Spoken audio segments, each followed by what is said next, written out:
Alright everybody, we're here today with Mr. Hyuuga himself, my favourite character in Naruto, Neji, and let me show you exactly why he is the character to pick and why he is undoubtedly the best Naruto taijutsu user in the game. Let's get started.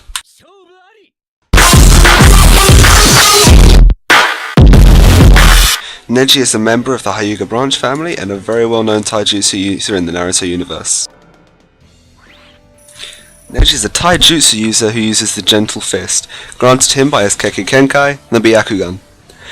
This Gentle Fist usage in the anime and manga is reflected well and represented equally well in the game, with his attacks and instant awakenings being very reflective of what the Byakugan should grant you. Much like the Gentle Fist style in the anime and manga, Neji's Gentle Fist relies on lots of multiple low damage, fast hits, even more so when awakened. His ultimate jutsu also uses his 8 trigram 64 palms technique from the anime.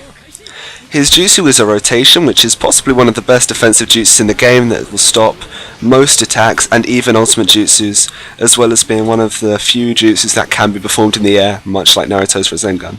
His dash is blitz, and its left to right dodge means that he can get out of the way of shuriken, and also to maybe newer players distract them somewhat. One of the dangers of Neji's sheer speed is the fact you can run into grabs with relative ease. However, his speed means that once you're out of that grab, you can easily throw them into a combo, and he is possibly one of the fastest return characters in the game, surpassing any other return jutsu apart from Sage Mode Naruto's return Rasengan Barrage.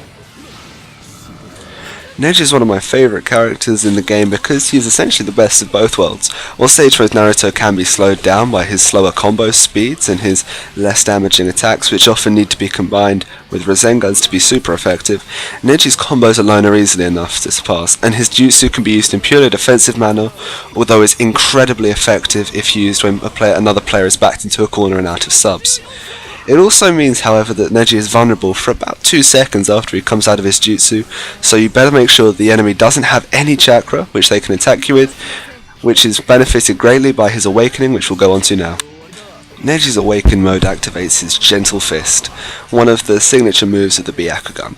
Every hit will drain your opponent's chakra bar down, although it will recharge eventually. This is incredibly effective because if you are afraid of being hit by ultimate jutsus or you have someone who has an exceptionally powerful awakening, casting this on them will prevent them from attacking you severely. It is also great if someone, for example, has an overpowered awakening, namely every Jinchuriki in every version of Naruto, especially any Sasuno uses like the Uchiha, it will be very effective against when you get their health down to a point where they could awaken. The only disadvantage of his awakening is that he does take somewhat more damage, and you lack that incredibly useful chakra boost you get from non-instant awakening characters just when you need it the most. Overall, I would say Neji is possibly one of the stronger characters in the game, if purely on the merit of the fact that he has the hardest hitting combos, the fastest combos, one of the best jutsus for defense, and most of all, one of the coolest looking ultimates in the game. Young Neji is also quite effective, and he's slightly faster, but he's definitely for another video. Here's a secret trick that you can do with Neji that I'm not going to show you in the video because this is something you guys need to be able to work out yourself.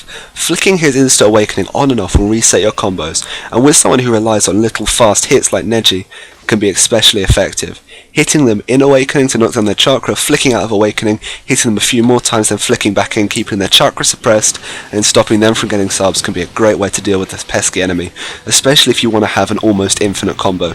Note, however, that they can sub out of this a lot easier than they can a perfectly chained combo. I can't find any of grown-up Neji's or post-time skip Neji's special awakenings or UJ finishers. However, I do know that young Neji has a special UJ finisher against young Naruto, but as I said, that's for young Neji's video. Coming up next in the series, I think we have Sai, Sage Mode Naruto, and 1010 notably soon. I hope you guys tune in, and remember, like if you liked it, dislike if you didn't, favourite if you were absolutely mad out of the way, and if you do feel the need to comment, I hit you so emotionally, and guess what, I'm not going to stop you. Hope you enjoyed the video, see you next time, when I think we'll be looking at Sage Mode Naruto or Sai. Have a nice evening.